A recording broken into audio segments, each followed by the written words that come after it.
विशिष्ट चालकता, तुल्यांकी चालकता तथा मोलर चालकता पर तन्यता या सांद्रता का प्रभाव।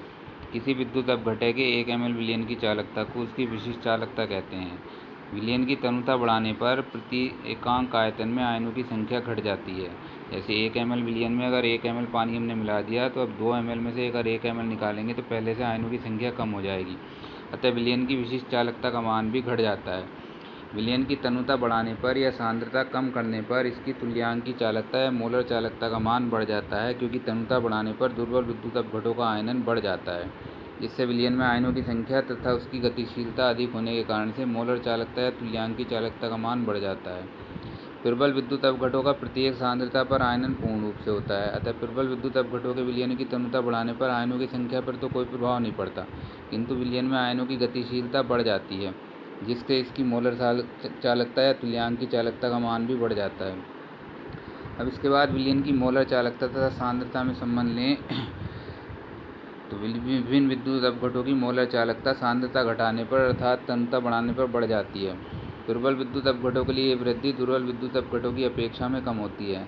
अनंत तन्यता पर विद्युत अपघटकों की चालकता एक सीमांत मान प्राप्त कर लेती है, जिसे अनंत तन्यता पर विद्युत अपघटक की मोलर चालकता कहते हैं। दुर्बल विद्युत अपघटकों के लिए मोलर चालकता का मान बहुत तेजी से बढ़ता है, किंतु प्रबल विद्युत अपघटकों के लिए मोलर चालकता तन्यता बढ़ाने पर धीरे धीरे बढ़ती है, जिसे निम्न संबंध के आधार पर ज्ञात किया जाता है। लैम्डा एम सी बराबर होता है lambda M infinity minus A under root सी ए। इस संबंध को डिबाई-हकेल अनिष्कर समीकरण कहते हैं, जहाँ लैम्डा एम सी बराबर सी सांद्रता पर विलयन की मोलर चालकता है, लैम्डा एम इन्फिनिटी अनंत तन्यता या शून्य सांद्रता पर विलयन की मोलर चालकता है, सी विलयन की सांद्रता है, जबकि ए नियतांक है। इसके बाद आता है हमारा कोलर-राउश का नियम, जो कि इस चैप्टर का सबसे इम्पोर्टेंट नियम है और हर साल ये हमारा 2-3 सेट में इम्तिहान में आता ही आता है।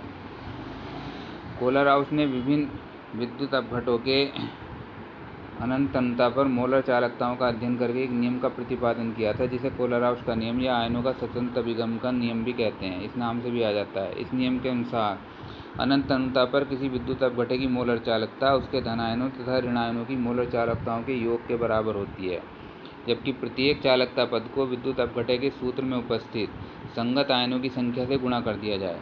अतः इस नियम के अनुसार अनंत तन्यता पर किसी विद्युत अपघटक की मोलर चालकता को निम्न सूत्र से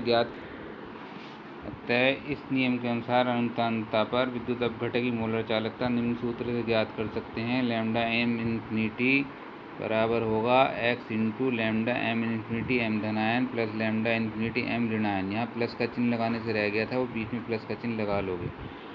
इसके बाद जहाँ लैम्डा एम इन्फिनिटी प्लस आयन तथा लैम्डा एम इन्फिनिटी माइनस आयन विद्युत अपघटकों के धनायनों तथा ऋणायनों की अनंत तन्यता पर मोलर चालकताएँ हैं, जबकि x तथा y विद्युत अपघटक के सूत्र में उपस्थित धनायनों तथा ऋणायनों की संख्या है।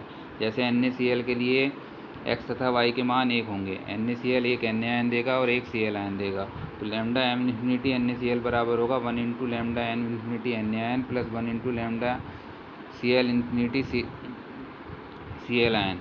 इसी तरह से MgCl2 एक Mg आयन देगा और 2 Cl आयन देगा, तो लैम्डा एम MgCl2 इन्फिनिटी बराबर होगा 1 into lambda Mg ion infinity plus 2 into lambda Cl ion infinity. यहाँ Mg के ऊपर प्लस का 2 आवेश लगेगा, प्लस का एक ही लगा हुआ है, वो सही कर लोगे।